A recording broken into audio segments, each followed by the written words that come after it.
Daniel Warner, il se souvient parfaitement ce qu'il faisait le 11 septembre 2001. Il était comme d'habitude sur les plateaux télé. Mais peut-être la prochaine fois, ça sera des tunnels, ça sera des chemins de fer. Comme à peu près à chaque fois que les États-Unis élisent un président, partent en guerre, pètent de travers, Daniel Warner est là, avec toujours la même coupe et toujours la même dégaine, pour nous expliquer, parfois avec des métaphores. Ça veut dire c'est nous, les Américaines, qui font la cuisine, et ce sont des Européennes qui vont laver les vaisselles après. Merci, Monsieur Warner. Ah, mais parfois il sait pas quoi dire, hein. Monsieur Warner, merci beaucoup pour ces explications. Il a depuis toujours l'air d'avoir 78 ans, mais aujourd'hui il les a vraiment. Sa passion pour la politique, il l'a trouvée dans le Bronx, là où il a grandi.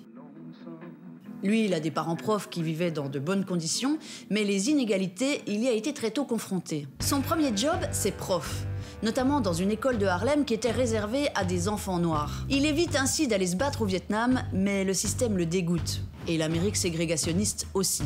Alors il s'investit dans la campagne de Bobby Kennedy. Et il coécrit même le discours que Robert Kennedy dira juste avant de se faire assassiner en 1968.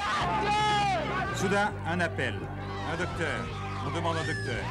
Il a 26 ans quand il pose son premier pied en Suisse, à Villars-sur-Olon, pour suivre sa femme. En Suisse, il aime tout, sauf peut-être la méga propreté et la neutralité, un concept qui le dépasse. Après être retourné à l'école, il devient adjoint du directeur de l'Institut des hautes études internationales et du développement à Genève.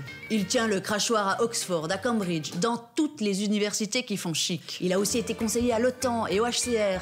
Quand Daniel Warner parle, on l'écoute. Daniel Warner, ça fait aujourd'hui 15 ans qu'il a le passeport suisse.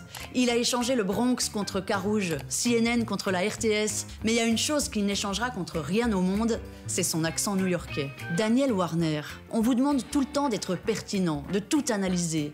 On vous pose plein de questions, mais on vous demande jamais comment ça va. Alors comment ça va ?